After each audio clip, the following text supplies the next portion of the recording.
Assalamualaikum dan salam sejahtera.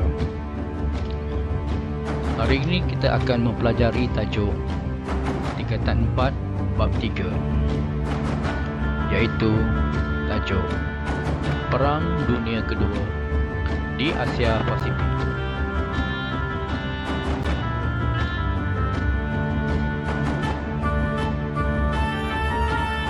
Jadi pembelajaran kita pada hari ini ialah yang pertama, pelajar akan dapat menguraikan faktor-faktor dasar perluasan kuasa Jepun. Kedua, pelajar akan dapat memerihalkan peristiwa serangan tentera Jepun di Asia Pasifik. Ketiga, pelajar akan dapat menerangkan sebab-sebab Jepun meluaskan kuasa di Malaysia. Dan pelajar akan dapat memerihalkan peristiwa serangan Jepun di Malaysia.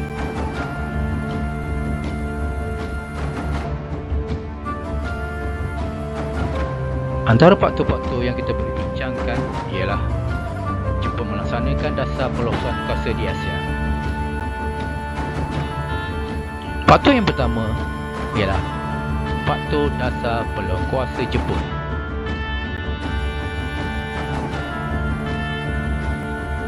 Faktor dasar perluasan kuasa Jepun berkait rapat dengan keperluan Jepun terhadap perindustrian mereka. Jepun ingin mengurangkan pergantungan kepada negara barat untuk mendapatkan bahan mentah bagi dijadikan negara industri.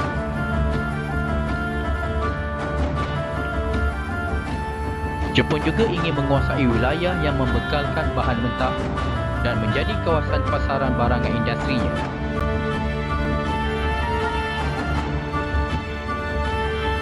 Kemunculan pengaruh golongan tentera di Jepun menjadi sebab Jepun melancarkan dasar perluasan kuasa. Golongan tentera telah berjaya menguasai politik di Jepun pada tahun 1932. Golongan tentera berpendapat masalah ekonomi Jepun boleh diselesaikan menerusi penaklukan kawasan yang kaya dengan bahan mentah dan meluaskan pasaran. Oleh itu, pada Oktober 1941, Perdana Menteri Jepun iaitu Jeneral Hideki Tojo telah mengheret Jepun ke kancah peperangan dunia kedua di Asia Pasifik. Manakala Order Baru Asia turut membawa kepada perluasan kuasa Jepun. Order Baru adalah rancangan Jepun untuk menyingkirkan kuasa imperial barat di Asia dan menganjurkan perkongsian kuasa serta kekayaan yang lebih adil. Dasar luar Jepun terarah kepada matlamat mengembangkan kuasa, mewujudkan kebebasan ekonomi dan menentang imperialisme barat. Order Baru Jepun di Asia Timur pula merangkumi Jepun, Korea, China dan Manchuria yang akan dimasukkan dalam satu blok ekonomi.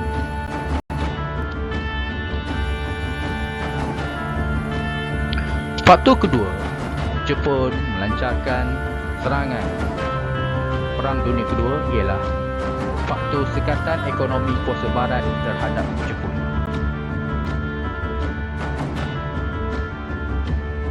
Setelah Jepun menguasai Korea, Manchuria dan China, Jepun telah menguasai kawasan strategi di Laut Cina Selatan termasuklah Pulau Hainan dan juga Indochina.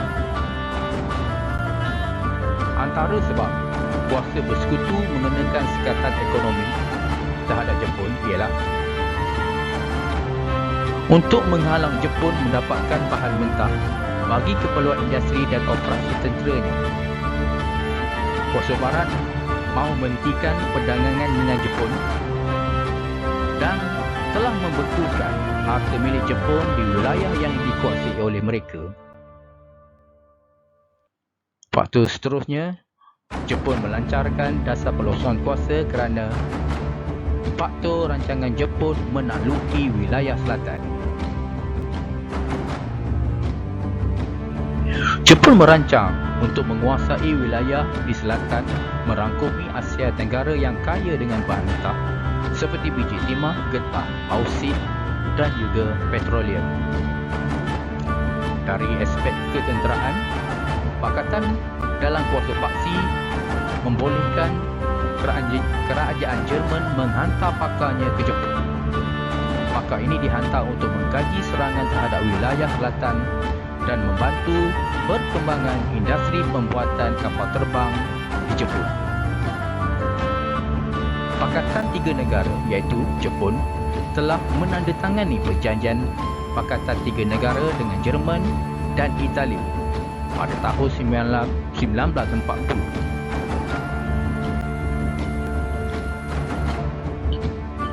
Okey, selepas ini kita akan mengkaji kronologi peristiwa Perang Dunia Kedua di Asia Pasifik.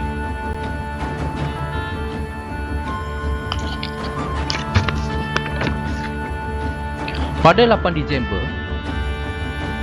1941, Jepun telah mendarat di Kelantan. Pada waktu yang sama juga, pada 8 Disember 1941, Jepun telah menyerang Pearl Harbor.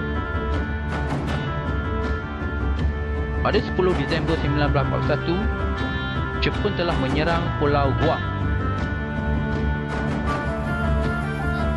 Selepas itu, 16 Disember 1941, Jepun berjaya menguasai Miri Sarawak.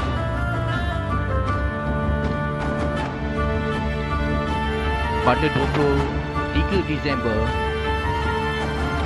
1941, Pulau Wakif telah jatuh ke tangan Jepun.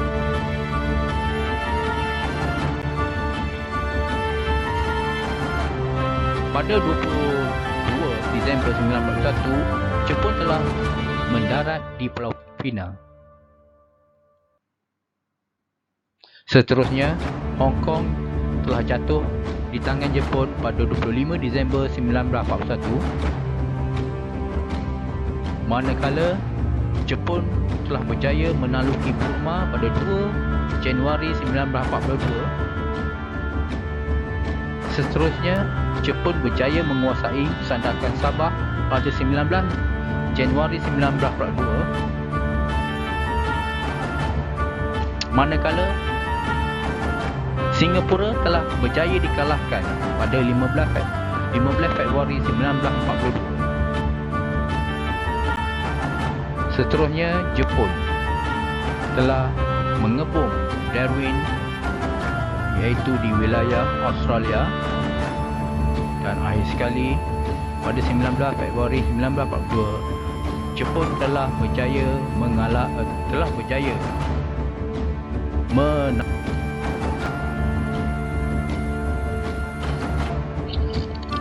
Selepas ini kita akan membincangkan faktor-faktor kedatangan Jepun ke Malaysia. Antara faktor kedatangan Jepun di Malaysia ialah eksploitasi sumber bahan mentah. Kedua, kepentingan strategik ketenteraan Jepun.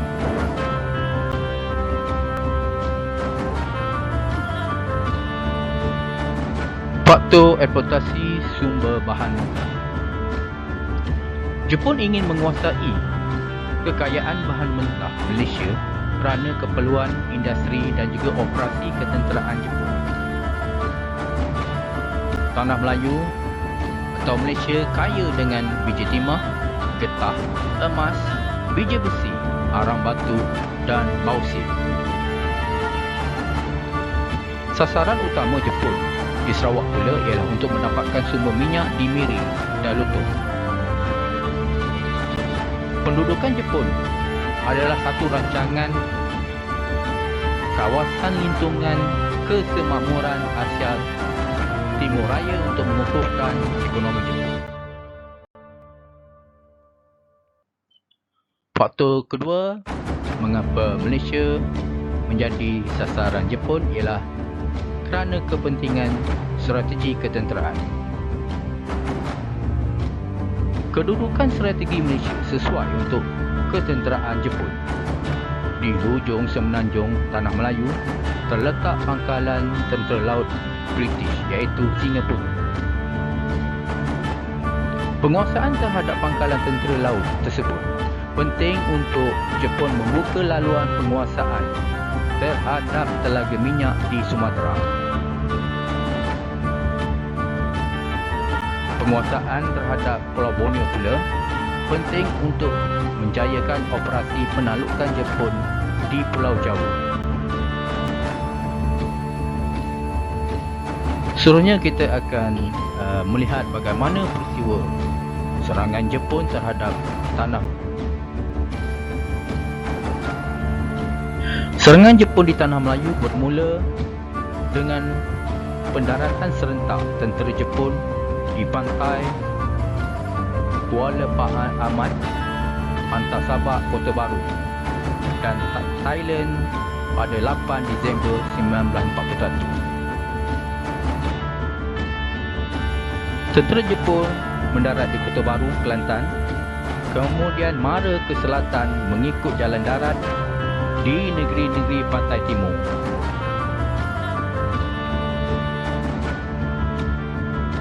Tentera Jepun yang mendarat di Thailand memasuki Kedah berpecah kepada dua pasukan untuk mara ke selatan. Seterusnya pasukan lagi satu mengikut jalan darat menuju ke bandar utama di negeri pantai barat.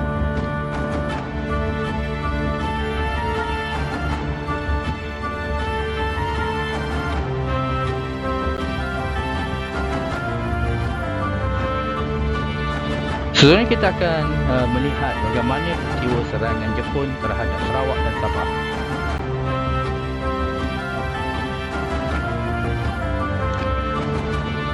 Jepun telah berjaya menakluki Miri pada 16 Disember 1941. Seterusnya, Jepun telah menguasai Kuching pada 24 Disember 1941. Bermula daripada Kuching, Jepun telah menguasai Cebu pada 27 Disember 1941. Seterusnya, Jepun telah mengadakan usaha untuk menguasai Labuan pada 1 Januari 1942.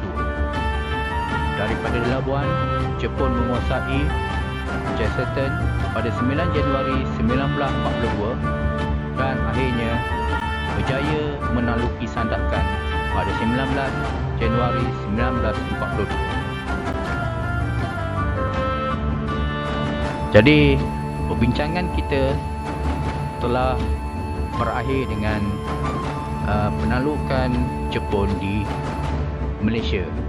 Kesimpulannya yang kita boleh buat ialah Jepun menguasai strategi dan perancangan ketenteraan yang baik untuk menguasai Asia Tenggara.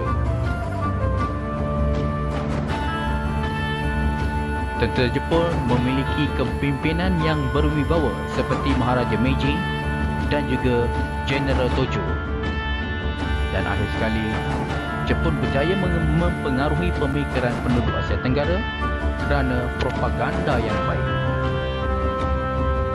Jadi tamatlah perbincangan kita pada hari ini. Sekian, terima kasih.